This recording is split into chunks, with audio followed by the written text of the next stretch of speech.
This is Scott the Fix-It Guy. Today we have a Frigidaire dishwasher. The customer mentioned that it just isn't draining, so we're going to take a look and see what could be doing it. So when we look in there, we see a lot of water, so something's preventing it from draining. We're going to check a few things. One thing we'll try first is just the cancel button. Alright, so we should hear, maybe we can hear the drain motor kick in when we close it. We hear circulation. Let's see if we can cancel it.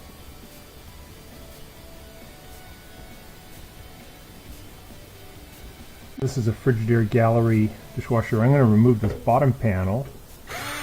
Just a couple of Phillips head screws holding it in.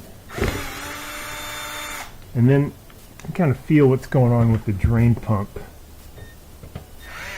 I don't hear anything, but sometimes you can feel it vibrating when the impeller gets stuck. And also the drain motor will tend to get hot. So that's the circulation motor going. That sounds good. We look in here. This is the circulation motor here.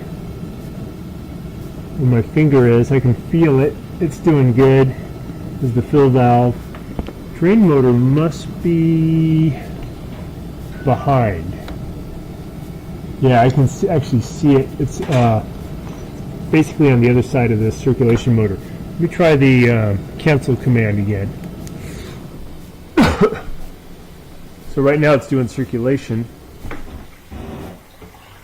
Water shooting around. So now we're doing cancel. Theoretically that should go to drain now. It should activate it. I'm not hearing anything. Reach in here and feel anything. Oh, you know what? When I get closer, I can hear the drain motor humming. So what this means is that something got caught, like a little piece of glass in the drain motor. So I'm going to get the dishwasher out and just get that little piece of glass or ceramic out. It's going to be pretty easy. First thing I'll do is I'll get the water out of the inside by bailing it out. You can just use like a mug or cup to start the bailing. And then when you get near the end, I usually use a turkey baster. You even get a little pump, electronic pump that'll do this too. But it's pretty quick and easy just to use a cup. I'm bailing out the water. I decided to move a little bit of the filter, and there's a lot of debris in here. So I think that there's just a ton of junk. And this is a case where the customer does not rinse their dishes, and this is what will happen. The dishwasher will not work well, and it will. This is the problem. So it's going to be a matter of just getting all this crud out from where the drain is, and it's going to work fine. And also it'll clean a lot better once we remove all this stuff. So it is really wise to rinse your dishes. So I got the filter off, and we can see the filter is massively clogged. So it's a wonder this machine could even clean dishes at all. It's just way too much debris. And I'm just using now, I bailed out most of the water. I'm just using a turkey baster to get the final amount. And we're going to see if we can get all this crud out of the way, and then also we'll check on the drain pump, because something is blocking the drain pump. I got a feeling it's just some of this debris. I'll show you guys how we do this. But a lot of junk in there, right? That's all stuff that can get pulled into the circulation motor and cause all kinds of problems. So please rinse your dishes. Do the next step. So here's the turbidity sensor down here, and it's just got a bunch of crap in the way too. Wow. Just gonna get all this stuff out. Okay. That's the area called the sump. pretty clean. We're going to get a little cleaner, and then I'm going to pull the dishwasher out and see what's clogging the pump itself. It could be all kinds of stuff. All right. I'm going to wiggle the machine out a little further and get to that pump. So we got the dishwasher pulled out. We still have the water line connected. We have it unplugged. We have the drain line connected because the lines are long enough to allow you to pull it out. And we're just going to turn it on its side. So lean it down. It's going to give us better access to the pump. So it's blocking it. So here is our pump. And I'll try to see what's going on inside. Let's take a look in here first. We're going to remove this one. So to check the air gap, we already put something down in here. Seems clear, but I'm going to remove it from the sink and take a different look. So to do that, I'll spin this off. I'm going to push the whole thing down inside so I have a better access to it. Push this down inside. There's going to be a little gasket up here you want to keep for being watertight. Grab the gasket, or grab the air gap. And this is just so you can get to these screws a little bit easier.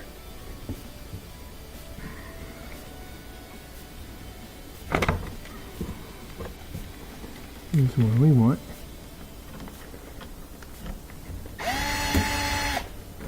That screw off. So I'm just pulling the drain hose off of the air gap right now. I can take a better look at what's going on. Okay, here's my drain hose. Pretty good.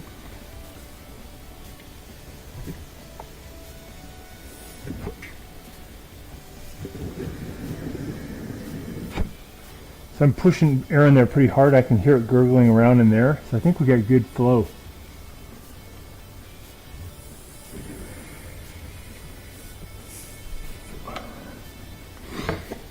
Look inside this one. Let's make sure that's clear. You can see light through there. It looks good. I like it.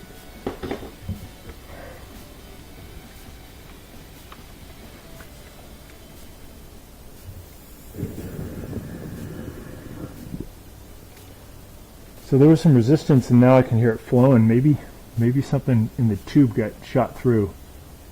Let's see if it's going to work now. So put that tube back on. Up on the air gap. This one back up. Tighten up that screw.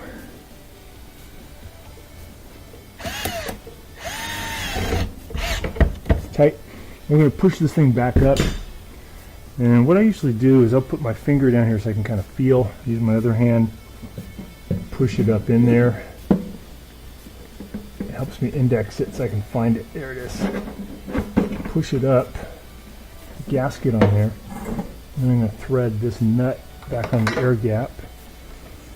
I'll take this dishwasher for a test drive, see how it's doing.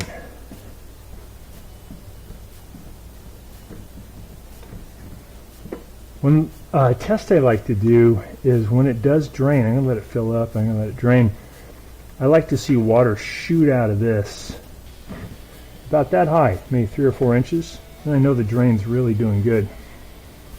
So I'm going to leave the cap off here for a second.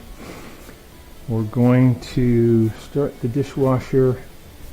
Okay, we got power. It says power failure. That's normal because it's telling you the power went out. I'm going to select the cycle. Do quick wash, 50 minutes. Start. It's letting water in. See what happens. We have a full contingent of water now. Circulation motor is active, and we can actually hear it shooting around a lot better than it did previously, and that was the result of this filter being so clogged. So we're going to also clean that.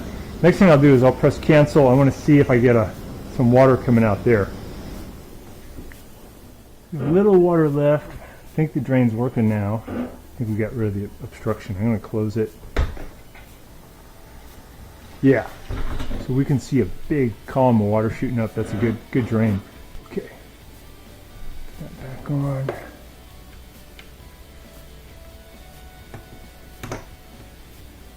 Put that back. We're just getting the surface stuff off of the screen. And you got to get in here and get all this stuff out too, because that is where the water flows. Should flow, wants to flow. So this filter's pretty good. It looks like it trapped a lot of the stuff before it got into the mechanism, but some definitely got in through this stuff. So thick. So this one, this port has to go that way.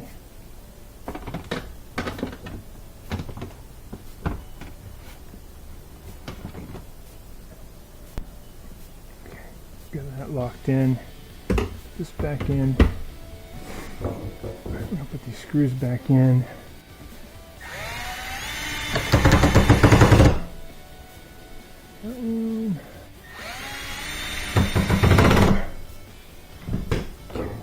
Looking good.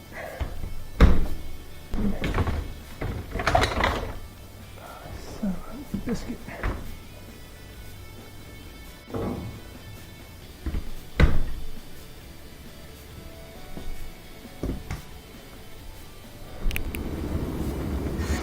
Putting in the last screws.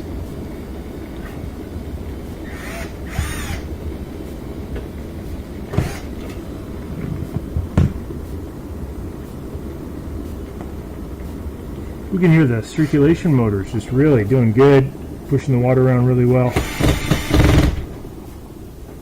So that's a result of it being a lot cleaner. Open it up. It was on quick wash. I'll cancel. Should start the drain motor. There we go. So it's flowing really good. We can hear it. Back working good. So thanks so much for watching, and please subscribe when you get a chance. Things we did again was we cleared the air gap, and we made sure there was nothing obstructing the impeller, and we cleaned the filter. A lot of bad stuff in there. So again, thanks for watching.